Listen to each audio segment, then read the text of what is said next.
The doorbell rang at 7:14 on a Tuesday night.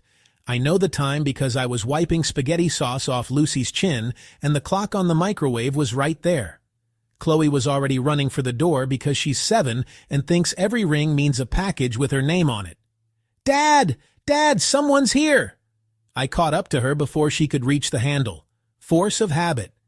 You teach your kids not to open doors for strangers, but kids forget when they're excited.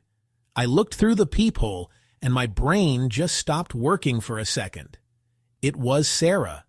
Not Sarah like I'd imagined her sometimes in the early days, back when the wound was fresh, and every car that sounded like her Civic made my chest tighten. Not Sarah like the bad dream version. Actually her, blonder than before, thinner, holding a little kid's hand. A little boy I'd never seen. I didn't open the door. "Dad? Who is it?" "Nobody, Bug. Go finish your dinner." But I heard the bell. "Go on, I got it." She gave me that look. The one that says she knows I'm lying, but she's gonna let it slide because she's a good kid. Then she ran back to the kitchen. I stood there for maybe 30 seconds. The bell rang again. "Jesse, I know you're in there. I can see your truck." Of course she could. It's parked right in the driveway. The same driveway where she used to sit in her car for 10 minutes before coming inside, scrolling through her phone, probably texting the guy she told me not to worry about. The same driveway where I unloaded groceries alone for years while she finished up a call. I opened the door. She looked good. I hate that I noticed that. She looked good in that way that used to make me feel lucky, back before I understood what luck actually costs. The kid with her was maybe 3. Curly hair, big eyes, holding a stuffed dinosaur by the tail. "Hey," she said. "Sarah, can we talk?" "No." She laughed. Actually laughed, like I'd made a joke.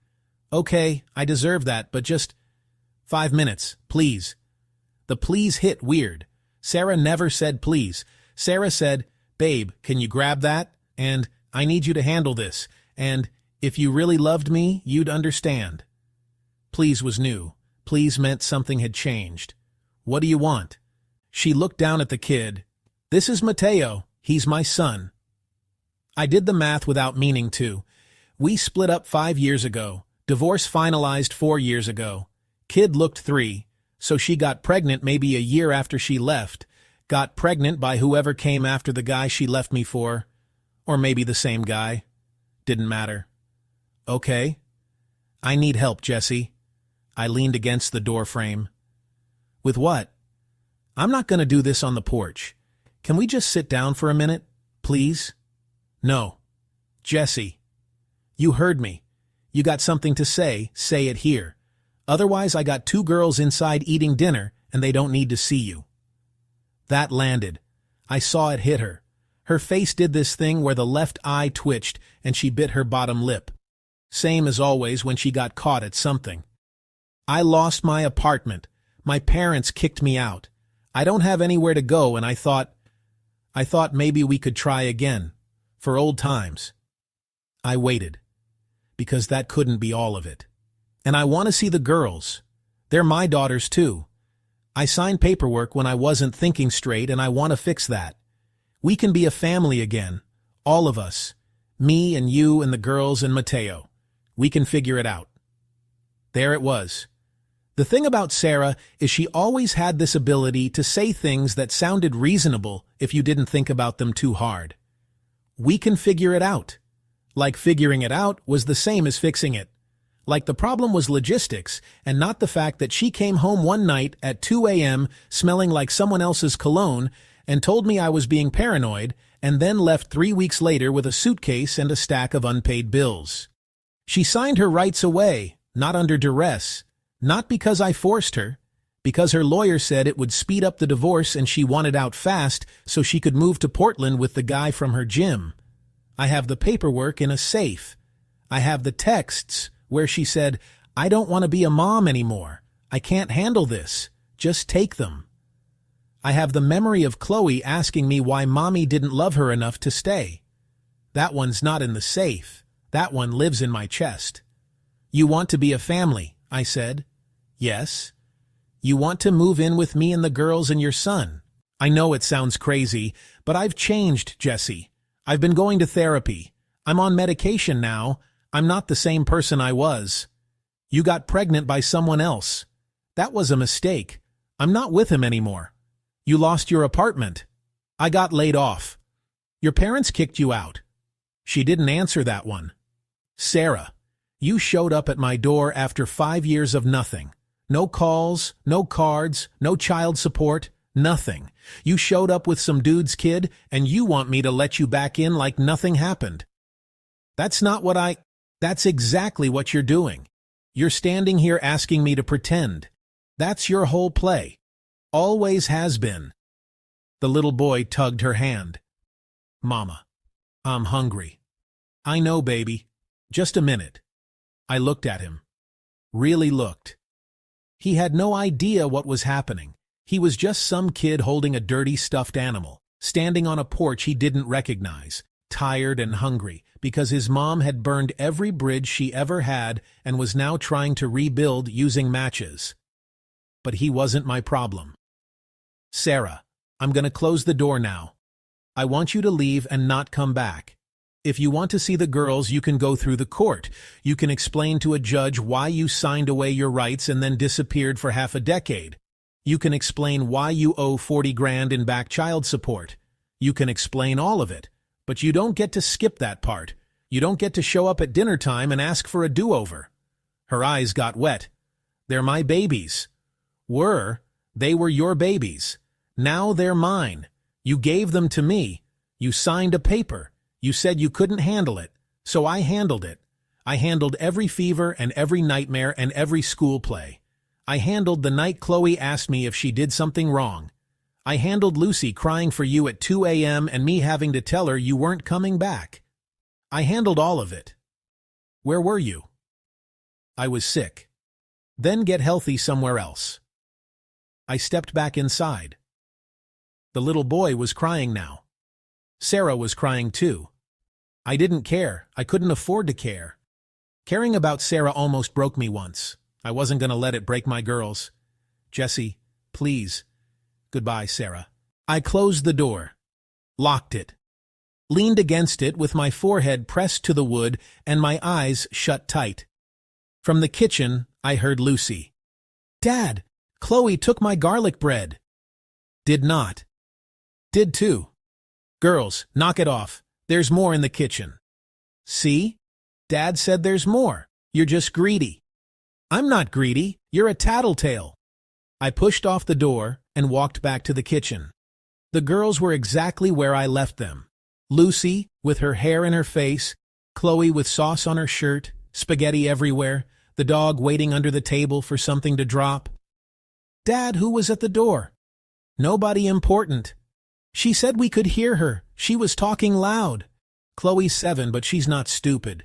She heard a woman's voice. She knows her mom left. She doesn't know the details because what 7-year-old needs to know that?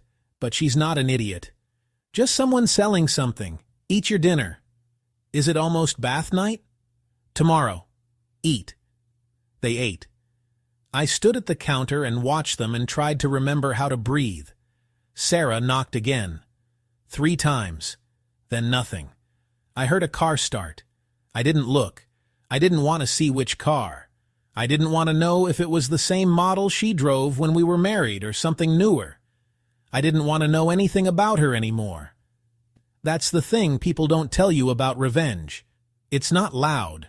It's not a scene from a movie where you say something clever and everyone claps. It's just a door closing. It's just 5 years of silence that you finally answer with 3 minutes of conversation and a locked deadbolt. It's just you and your kids and your spaghetti and the quiet understanding that you already won because you're still here and she's the one standing outside in the dark. But then my phone buzzed. Text from my mom. Sarah called us. She said you wouldn't even let her see the girls. We think you should reconsider, for the children's sake. I read it twice. My mom, my own mother, the woman who held my hand when I filed for divorce, the woman who watched me cry on her couch while my daughters slept in the guest room, the woman who told me Sarah was poison and I needed to protect myself. Now she was texting me like I was the unreasonable one. I typed back, "She signed away her rights. She owes $40K in child support. She abandoned them." "No." "Mom, people change, Jesse. She's the mother of your children. You need to think about what's best for them." I put the phone down, picked it back up. Me. What's best for them is not living with a woman who chose a guy from her gym over them. What's best for them is stability. What's best for them is not you telling me to let her back in after everything. Mom, we're just saying you should pray about it. I don't pray anymore. I stopped the night Lucy asked me why God let mommies leave. I didn't answer my mom. I cleared the plates, I ran the bath, I read 2 bedtime stories, I tucked them in, I kissed their foreheads, I told them I loved them. I turned on the nightlight and closed their door and stood in the hallway for a minute listening to them whisper to each other about school tomorrow. Then I went to my room and called my dad. He answered on the second ring. "Hey, son, did you know she was going to show up?" A pause. That was all I needed. "You knew." "Your mother thought it might be good for everyone to sit down and talk. Sarah's been reaching out to us for a few months, going to church, trying to get her life together." "A few months?" "Yes. She's been reaching out to you for months and nobody told me." "Jesse, we didn't want to upset you. We thought if she was serious it would be better to let her make the first move. You let her show up at my house, at dinner time, with some other dude's kid. You let her knock on my door while my daughters were eating, and you didn't think to warn me? We thought it would be better if it was a surprise. More natural." I sat down on my bed, pressed the phone so hard against my ear it hurt. "Dad, she abandoned them. She signed a paper. She left Chloe and Lucy and she didn't look back for 5 years. And now you and Mom are helping her? Behind my back? We're helping her get right with the Lord, Jesse. That's different." "No, it's not. It's the exact same thing. You're choosing her over me, over your granddaughters. Nobody's choosing anyone. We just believe in forgiveness." "Forgiveness isn't free, Dad. Forgiveness requires someone to actually be sorry. Not desperate, not homeless. Sorry. Has she apologized to you? Has she said, 'I made a terrible mistake and I hurt those children and I want to make it right'?" Silence. "Has she?" "She's working on it. She's working on it. She's been working on it for 5 years. While I was working on baths and homework and nightmares and explaining why Mommy doesn't call on birthdays. While Chloe asked me if she was unlovable. While Lucy had panic attacks at preschool drop-off. She was working on it. Jesse, your mother and I just want what's best. You want what's easy. You want a Hallmark ending where everyone cries and hugs and it's all better. But real life doesn't work like that. Real life is a 7-year-old who still flinches when she hears a car that sounds like her mom's. Real life is a 5-year-old who doesn't remember her mother's face. Real life is me, alone, for 5 years, doing everything. And you're telling me to let her back in because she went to church a few times? We're not telling you to let her back in. We're just asking you to think about it. You're asking me to think about letting the woman who broke my children's hearts back into their lives because she lost her apartment. That's not thinking. That's setting myself on fire so she can be warm one more time. Don't be dramatic. I'm not being dramatic. I'm being honest. And since we're being honest, you need to know something. If you keep talking to her behind my back, if you keep helping her, if you keep pretending this is about forgiveness instead of her manipulating you, you won't see the girls either. You wouldn't do that. Try me. I hung up. Then I called my lawyer. It was after hours, but he picked up because he's a good lawyer and because I pay him to pick up. "Hey, Jesse, everything okay? Sarah showed up at my house tonight." Silence. Then, "Shit. Yeah. Did you let her in?"